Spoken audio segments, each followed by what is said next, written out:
വേദനയോടുകൂടി ഞാൻ പറയാണ്, നമ്മളെ മറ്റുള്ളവരെ ചീത്ത പറയുന്നില്ല, നമ്മളെ മറ്റുള്ളവരെ കുറ്റം പറയുന്നില്ല, നമ്മൾ ഒന്നിലേക്ക് പോകുന്നില്ല. ശരിയാണ് ഉസ്താദേ, ഞാൻ അങ്ങനെ ആരെയും കുറ്റം പറയാറില്ല, ഞാൻ ആരെയും ചീത്ത പറയാറില്ല.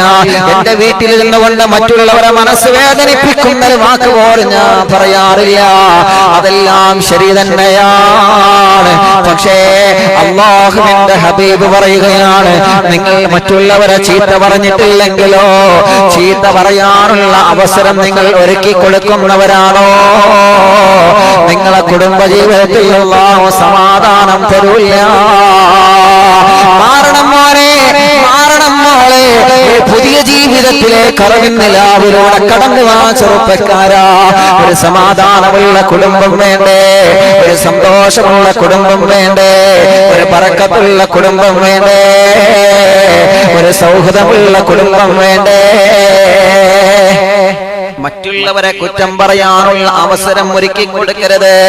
പ്രത്യേകിച്ച് വീട്ടിൽ കല്യാണങ്ങൾ വരുമ്പോ, സൽക്കാരങ്ങൾ വരുമ്പോ, പാർട്ടികൾ വരുമ്പോ, വിരുന്നുകാര് വരുമ്പോ മറ്റുള്ളവരെ ചീത്ത പറയാനുള്ള അവസരം നിങ്ങളായിട്ട് വീട്ടിൽ ഒരുക്കി കൊടുക്കരുതെന്ന് നബിയനാ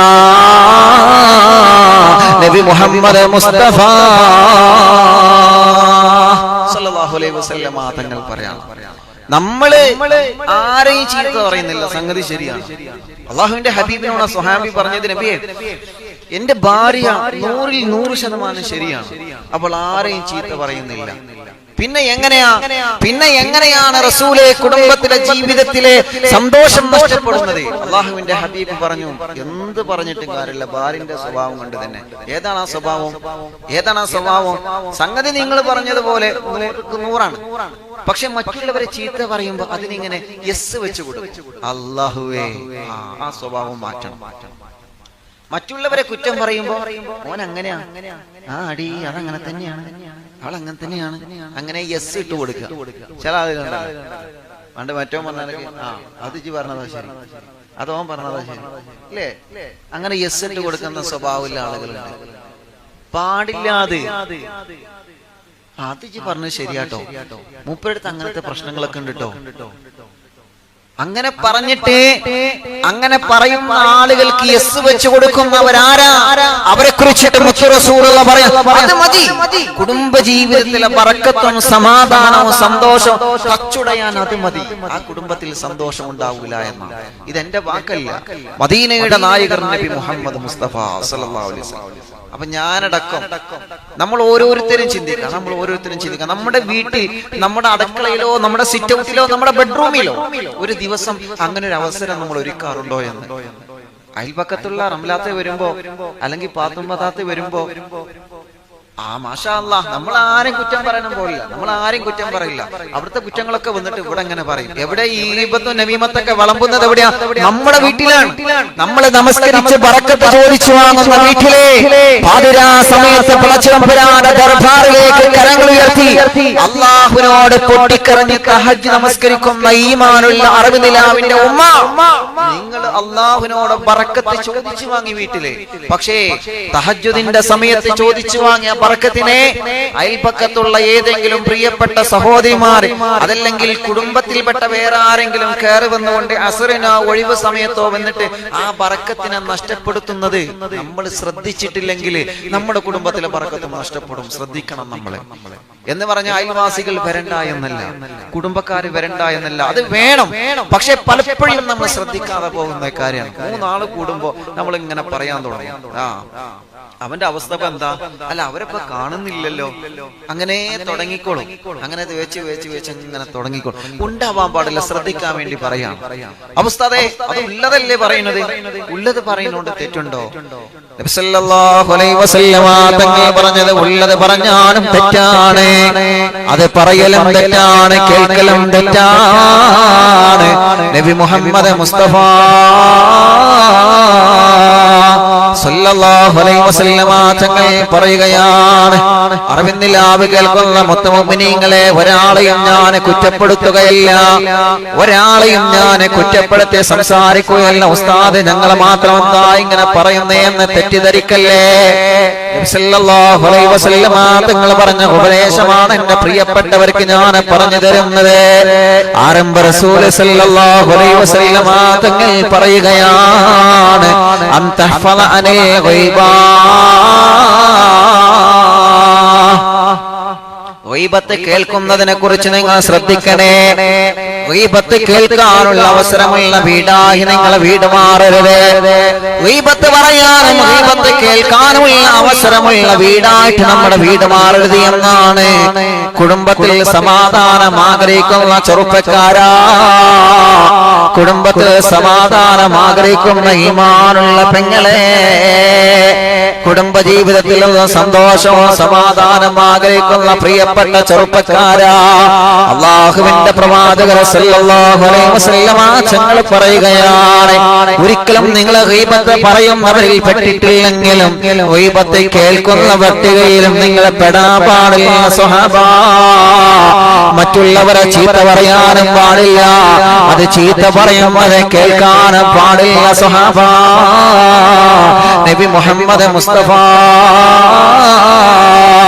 ഗൗരവത്തോടെ ശ്രദ്ധിക്കേണ്ട വിഷയമല്ലേ, ഗൗരവത്തോടെ ശ്രദ്ധിക്കേണ്ട വിഷയമല്ലേ. ആരംഭ റസൂൽ സല്ലല്ലാഹു അലൈഹി വസല്ലമ തങ്ങൾ വീണ്ടും പറയട്ടെ, അൽ മുസ്ലിമു മൻ സലിമൽ മുസ്ലിമൂന മിൻ ലിസാനിഹി വയദിഹി. ഒരു മുസ്ലിം എന്ന് പറഞ്ഞാൽ ആരാണ്? ഒരു സത്യവിശ്വാസി എന്ന് പറഞ്ഞാൽ ആരാണ്? അവന്റെ കണ്ണിൽ നിന്ന് മറ്റുള്ളവൻ രക്ഷപ്പെടണോ, അവന്റെ നാവിൽ നിന്ന് മറ്റുള്ളവൻ രക്ഷപ്പെടണോ, അവന്റെ കയ്യിൽ നിന്ന് മറ്റുള്ളവൻ രക്ഷപ്പെടണോ, അവന്റെ മനസ്സുകൊണ്ട് പോലും മറ്റുള്ളവരെ വേദനിപ്പിക്കുന്ന ഒരു പ്രവൃത്തി പോലും നമ്മളിൽ വരാൻ പാടില്ല പ്രിയപ്പെട്ടവരെ. ഒരു മൗനാനുവാദം കൊണ്ട് മറ്റുള്ളവരെ വേദനിക്കല്ല, ഒരു നോട്ടം കൊണ്ട് പോലെ മറ്റുള്ളവരെ വേദനിക്കാൻ പാടില്ല. മൂന്ന് പേര് ഒരുമിച്ച് സംസാരിക്കുന്ന സദസ്സാണ്, രണ്ടുപേര് അങ്ങോട്ടും ഇങ്ങോട്ടും മനസ്സ് വേദനിപ്പിക്കുന്ന വാക്ക് പറയുമ്പോ ഒരാളെ കൂടെ മാത്രം കൂടിയിട്ട് മറ്റുള്ളവന്റെ മനസ്സ് വേദനിപ്പിക്കുന്ന രൂപത്തില് ഈ മൗനത്തോട് അവിടെ മിണ്ടാതിരുന്നാൽ പോലും അതുപോലെ പാപമാണെന്ന് പഠിപ്പിച്ച നബി മുഹമ്മദ് മുസ്തഫ സല്ലല്ലാഹു അലൈഹി വസല്ലമ തങ്ങൾ പറയുകയാണ്, ഒരു ഉദാഹരണം റസൂലുള്ള പറയുകയാണ്, മൂന്ന് പേര് കൂടിയിട്ട് ചില തർക്കമുണ്ടാവുകയാണ്, മൂന്ന് പേര് ഒരുമിച്ച് കൂടിയ സ്ഥലത്ത് രണ്ടുപേര് തർക്കമുണ്ടാവുകയാണ്. അതിൽ നിന്ന് നീ ഒരാളുടെ ഭാഗത്ത് മാത്രം നിന്നുകൊണ്ട് മറ്റുള്ളവനെ അടിക്കുന്നത് നോക്കി നിന്നാൽ, മറ്റുള്ളവനെ ചീത്ത പറയുന്നത് നോക്കി നിന്നാൽ, മറ്റുള്ളവനെ ജനങ്ങളെ ഇടയിൽ നിന്ന് പരിഹസിക്കുന്നത് നോക്കി നിന്നാൽ അത് പാപമാണ് മോനെ, അത് പാപമാണ് മോളെ, അത് പാപമാണ് ചെറുപ്പക്കാരാ. മുത്താറ്റിൽ വിധങ്ങൾ ഉമ്മത്തിനെ പഠിപ്പിക്കുകയാണ്. അതുകൊണ്ട് കുടുംബത്തിന്റെ അകത്ത് ഗീബത്ത് പറയാനുള്ള അവസരം ഒരിക്കലില്ല. അത് പ്രഭാഷണത്തിലൂടെയാണെങ്കിലും പാട്ടിലൂടെയാണെങ്കിലും കോമഡിയിലൂടെയാണെങ്കിലും അല്ലാഹുവേ മറ്റുള്ളവരെ പരിഹസിക്കുന്ന രൂപത്തിലുള്ള സീന് കണ്ടോ നിങ്ങളെ, മറ്റുള്ളവരെ പരിഹസിക്കുന്ന രൂപത്തിലുള്ള പ്രഭാഷണം കേട്ടോ നിങ്ങളെ, മറ്റുള്ളവരെ പരിഹസിക്കുന്ന രൂപത്തിലുള്ള ഗാനം കേട്ടോ നിങ്ങളെ, എല്ലാം പാപം തന്നെയാണ്, എല്ലാം തെറ്റി തന്നെയാണ്. തഹജ്ജുദ് നമസ്കരിക്കുന്ന ഭവനത്തിന്റെ അകത്ത് ഇബ്ലീസിനെ കൊണ്ടുവരാൻ പാടില്ല. നമ്മള് ജമാഅത്തായി നമസ്കരിച്ചുകൊണ്ട് അല്ലാഹുവിനോട് ബറക്കത്ത് ചോദിച്ചു വാങ്ങുന്ന അറിയും നിലാവിലെ കുടുംബങ്ങളെ, ഉമ്മയും ബാപ്പയും മക്കളും മരുമക്കളൊക്കെ ഒരുമിച്ചിരുന്ന മൊബൈലിന്റെ ടാബ്ലറ്റിന്റെ ടിവിയുടെ ലാപ്ടോപ്പിന്റെ മുന്നിലുള്ള അല്ലാഹുവേ സദസ്സിലെ വെള്ളവും ഭക്ഷണവും അരിയും തേനും നൂറുമായി വെച്ചുകൊണ്ട് ബറക്കത്ത് ആഗ്രഹിച്ചുകൊണ്ട് ആമീൻ പറയുന്ന അറിവിൻ നിലാവിലെ കുടുംബങ്ങളെ മാറ്റി നിർത്തണം. നമ്മള് ഗീബത്ത് പറയുന്നവരെ കുടുംബത്തിൽ നിന്ന് മാറ്റി നിർത്തണം. നമ്മള് നിങ്ങളെ അയൽവാസി, നിങ്ങളെ കൂട്ടുകാരി, നിങ്ങളെ കൂട്ടുകാരൻ, നിങ്ങളെ പ്രിയപ്പെട്ട ചങ്ക് കൂട്ടുകാരനാണെങ്കിലും ശരി, നിങ്ങളെ വീട്ടിലുള്ള മറ്റുള്ളവരെ ചീത്ത പറയുന്നുണ്ടോ, നിങ്ങളെ വീട്ടിൽ വന്ന മറ്റുള്ളവരെ കുറ്റം പറയുന്നുണ്ടോ, ആ സ്വഭാവം തിരുത്തേണ്ടത് നമ്മൾ നമ്മുടെ കടമയാണ്. അത് പറയാ പാടില്ല മോനെ എന്ന് പറയേണ്ടത് നമ്മുടെ കടമയാണ്. അങ്ങനെ തിരുത്തേണ്ടിടത്തെ തിരുത്തിയിട്ടില്ല എന്നുണ്ടെങ്കിൽ, പറയേണ്ടിടത്തെ പറഞ്ഞിട്ടില്ല എന്നുണ്ടെങ്കിൽ അവനെ പോലെ നിങ്ങളും കുറ്റവാളി തന്നെ, അവനെ പോലെ നിങ്ങളും കുറ്റവാളി തന്നെ. അത് കാരണം നഷ്ടപ്പെടുന്നത് കുടുംബത്തിന്റെ സന്തോഷമാ, അത് കാരണം നഷ്ടപ്പെടുന്നത് കുടുംബത്തിന്റെ സമാധാനമാ.